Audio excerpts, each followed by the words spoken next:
Warahmatullahi wabarakatuh. Alhamdulillahirrabbilalamin. Wahdahu wassalatu wassalamu ala asrofil anbiya'i wal mursalin wa ala alihi washabihi ajma'in amma ba'du.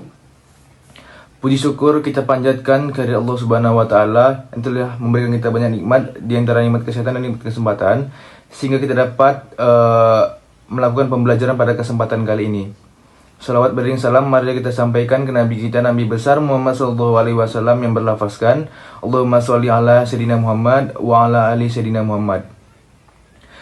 Yang terhormat Bapak Tony Iswadi, SEMMAKT, selaku dosen pengampu pada mata kuliah Audit 2. Dan materi pada kesempatan kali ini yaitu audit siklus persediaan dan pergudangan. Untuk lebih lanjut akan dijelaskan oleh teman-teman kita. Kepada teman-teman dipersilakan untuk membacakan pembahasan pada kesempatan kali ini. Pertama yaitu pengertian persediaan. Persediaan adalah barang yang tersedia untuk dijual dalam kegiatan usaha biasa, dalam proses produksi untuk penjualan tersebut, dalam bentuk bahan atau perlengkapan untuk digunakan proses produksi atau pembelian jasa. Persediaan adalah aset lancar dalam bentuk barang atau perlengkapan yang dimaksudkan untuk mendukung kegiatan operasional pemerintah dan barang-barang yang dimaksudkan untuk dijual atau diserahkan dalam rangka pelayanan kepada masyarakat. Yang selanjutnya yaitu pengujian terhadap persediaan. Pengujian terhadap persediaan merupakan bagian penting dalam audit untuk melaksanakan keakuratan dan kewajaran nilai persediaan yang disajikan dalam laporan keuangan. Siklus persediaan dan pergudangan merupakan siklus yang memiliki hubungan erat dengan siklus transaksi lainnya.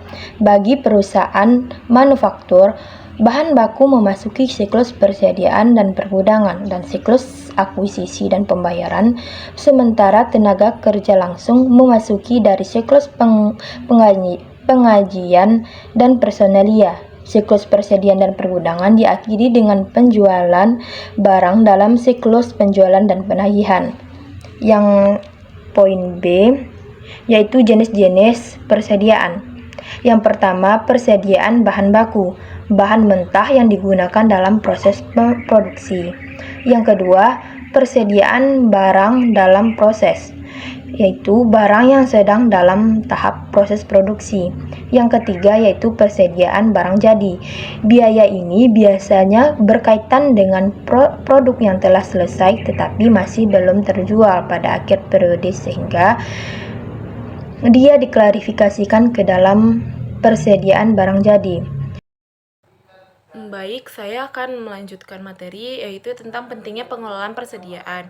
Yaitu ada 3. Persediaan umumnya adalah bagian utama dalam neraca dan seringkali merupakan akun terbesar yang masuk ke modal kerja.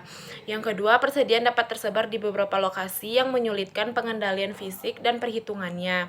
Perusahaan harus menempatkan persediaannya sedemikian rupa hingga mudah diakses untuk efisiensi produksi dan penjualan produk, tetapi penyebarannya ini sering menimbulkan pelaksanaan audit yang signifikan. Yang ketiga yaitu keragaman persediaan menciptakan kesulitan auditor. Penilaian persediaan juga dipersulit oleh faktor ketinggalan zaman dan perlunya mengalokasikan biaya manufaktur ke persediaan. Selanjutnya ada prosedur analitis. Beberapa prosedur analitis yang umum dan kemungkinan salah saji yang dapat ditujukan ketika terjadi fluktuasi. Selain melaksanakan prosedur analitis yang memeriksa hubungan saldo akun persediaan dengan akun laporan keuangan lainnya, auditor seringkali menggunakan informasi non-keuangan untuk menilai kekayaan saldo yang berkaitan dengan persediaan. Yang selanjutnya ada keputusan audit, ada 3. Yang pertama penataan waktu, yaitu auditor memutuskan apakah perhitungan fisik dapat dilakukan sebelum akhir tahun, terutama atas dasar keakuran file induk persediaan perpetual. Yang kedua ada ukuran sampel. Ukuran sampel pada observasi fisik dapat dipertimbangkan dalam istilah total jam yang dihabiskan dan bukan jumlah item persediaan yang dihitung. Yang ketiga ada pemilihan item.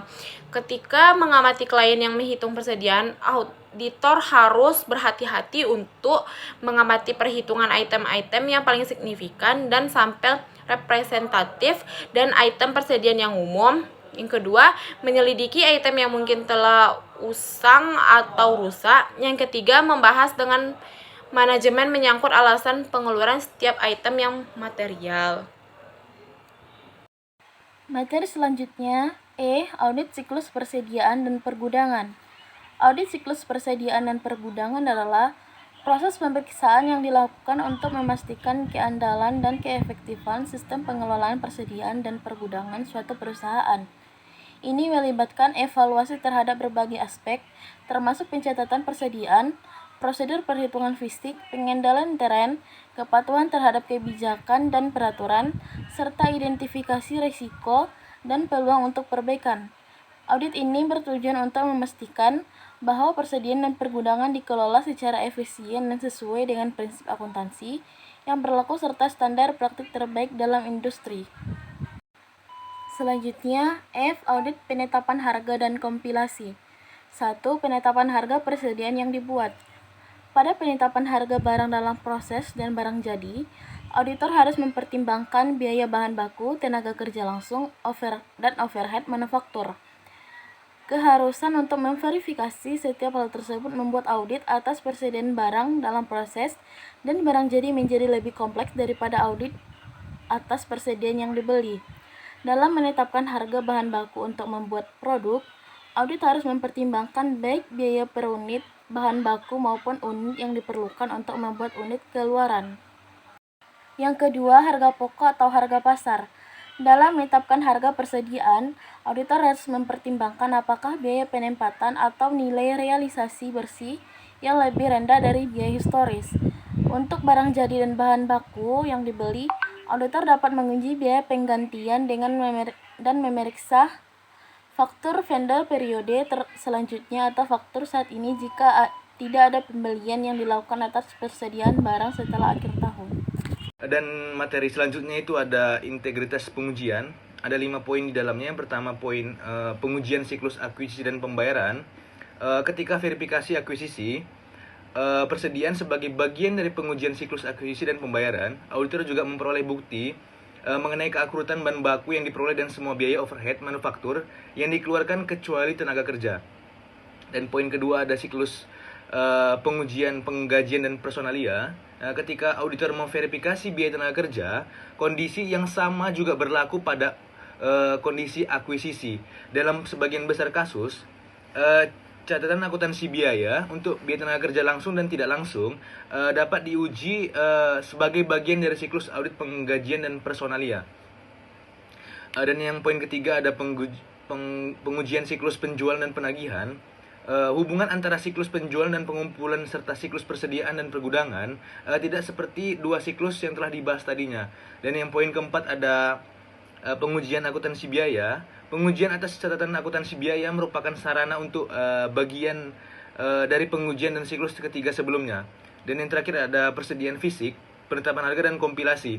Persediaan fisik, penetapan harga dan kompilasi sama pentingnya bagi audit persediaan. Kenapa? Karena salah saji dalam salah satu aktivitas dapat menyebabkan persediaan harga pokok penjualan disalah-sajikan. Dalam pengujian persediaan fisik, auditor mungkin sangat bergantung pada file induk persediaan perpetual jika file itu telah diuji sebagai bagian dari salah satu atau lebih siklus yang telah dibahas dan dianggap dapat dipercaya. Mungkin itu saja pembahasan mengenai integritas pengujian.